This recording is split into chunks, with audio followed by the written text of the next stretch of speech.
Seja muito bem-vindo ao canal Fura Bolhas. Esse canal foi criado com o intuito de trazer um pensamento libertário e mostrar a realidade do que é o Estado com relação às nossas vidas. Então a gente vai trazer agora uma série de ensinamentos sobre libertarianismo. Hoje nós vamos ver a natureza do Estado como uma instituição coercitiva e opressiva. O Estado é o único que está habilitado a cumprir leis e normas. Nesse ponto, nós vamos observar que essa natureza do Estado, ela é um problema em particular. Porque quando nós observamos alguns exemplos, como por exemplo a polícia e o poder judiciário, nós percebemos que dentro dessa força ela não pode ter punição, ela não pode ter algo contrário a ela. Logo, se ela estiver utilizando-se para o mal, não terá ninguém para lhe sobrepor. Então, mostra que o Estado em si, ele é soberano e isso traz inúmeras complicações num contexto social. Segundo, o Estado tem o monopólio do uso da violência em nome da sociedade. O exemplo disso é o Exército. O Exército, ele supostamente defende a sociedade brasileira ou o país chamado Brasil. Se nós formos olhar, nós iremos ver na história que temos alguns exemplos bem complexos. A cruzada, por exemplo, ou as cruzadas, elas simplesmente matavam pessoas em nome de Deus, não em pró de Deus. Então aquilo ali é um exemplo claro sobre o uso incoerente da força e um uso de que a própria sociedade, por exemplo, não podia ir contrário. Um outro exemplo que eu trago é justamente na atualidade. O exército russo, por exemplo, está utilizando-se da força em prol da Rússia, mas se você for observar, a maioria dos cidadãos russos não estão em favor daquela guerra, não estão querendo que aquela guerra aconteça. Mas o Estado, supostamente comandado por uma cabeça, está fazendo o uso da violência em pró, supostamente, dos russos.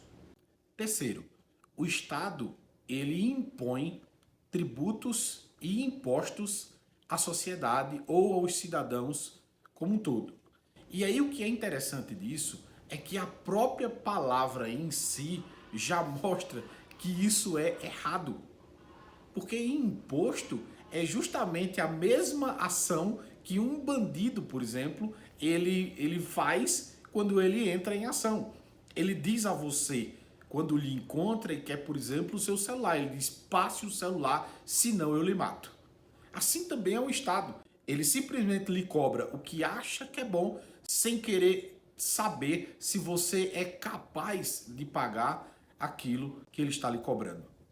Quando nós observamos esse tipo de exemplo, nós percebemos uma real extorsão do Estado em relação à sociedade.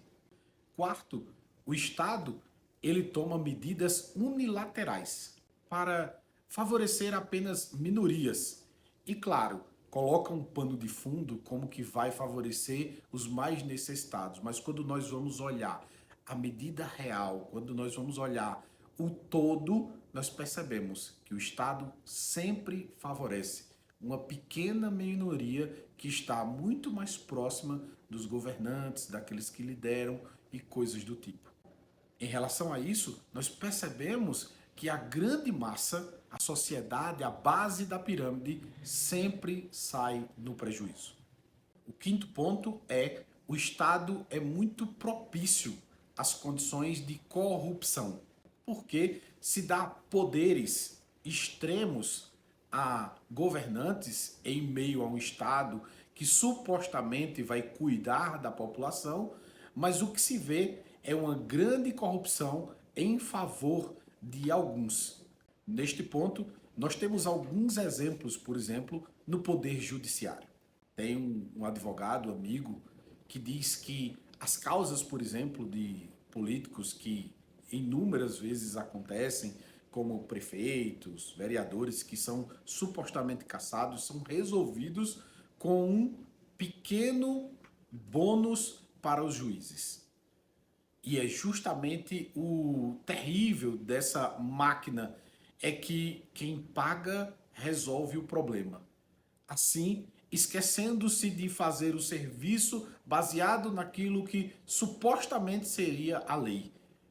Mas quando observamos que a construção desse judiciário ela é feita nas universidades com o intuito de dizer que há interpretações, e eu costumo dizer em relação a isso, que essa questão de interpretação é conversa de malandro para enganar. Porque muitas vezes a letra está clara, a evidência está na cara e o que se toma é uma medida totalmente contrária àquilo que a letra diz e que não tem medida para outra interpretação. Sexto ponto é que o Estado em si é o único que tem poderes para restringir os direitos mais comuns ou mais necessários da vida do ser humano ou do cidadão, que é, por exemplo, o direito de ir e vir, o direito de pensar ou de falar. Nós estamos simplesmente vivendo um período que os direitos fundamentais são cerceados simplesmente de uma vontade unilateral ou de um suposto imperador. Em relação a isso, nós vemos as prisões das senhorinhas que estão ali sendo acusadas de quererem tomar o poder do Brasil.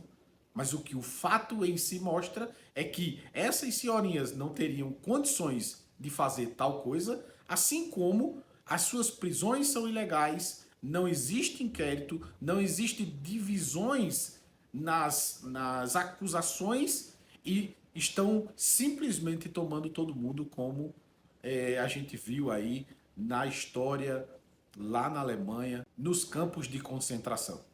Sétimo, é particularmente ligado ao sistema jurídico do Estado, que em muitas vezes não julga com justiça ou com retidão. Muitas vezes vemos que o julgamento é partidário, é simplesmente por conta de uma ideologia e não pelo que de fato diz a lei. E para isso eu tenho um exemplo bem interessante.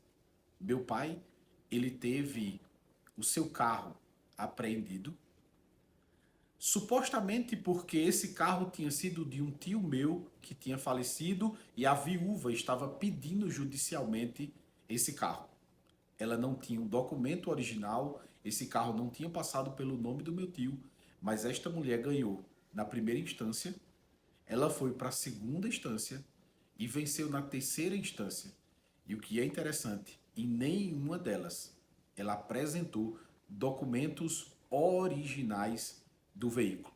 E meu pai, ele simplesmente perdeu esse veículo. Por justiça? Não. Simplesmente por puro partidarismo. Oitavo, o Estado é responsável por manter a ordem social e reprimir qualquer tipo de insubordinação.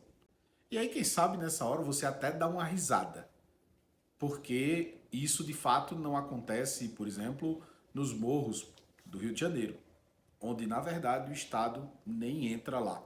O Estado nem dá pitaco, como a gente costuma dizer aqui no Nordeste.